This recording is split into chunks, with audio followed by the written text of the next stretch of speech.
And the race is on Rockwell Royal Academy Classy Pages. And moving up is Moonraker down on the inside, Mutiara. Royal Academy by about 3 lines, followed by Mutiara, Moonraker. Classy Pages, Rockwell racing on the outside, Senor Elijah, Dancing Sluicing is racing 8th position, rushing up his winning habit. Naglalabyog and Renzi stays the favorites, running at the tail of the field.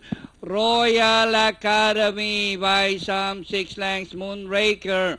Rockwell racing on the outside, Mutiara, Classy Pages, Senor Elijah down on the inside, Dancing Slew, winning habit.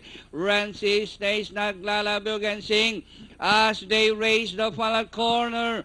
Royal Academy by only 3 lengths. Moonraker is on the outside, and here comes winning habit.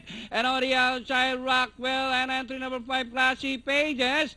Royal Academy, Moonraker, winning habit, Rockwell on the further outside, Renzi stays, Classy Pages, and finally it's going to be Renzi stays, Classy Pages, winning habit, Naglalabyog, Rockwell, and for your Super Sais, Moonraker.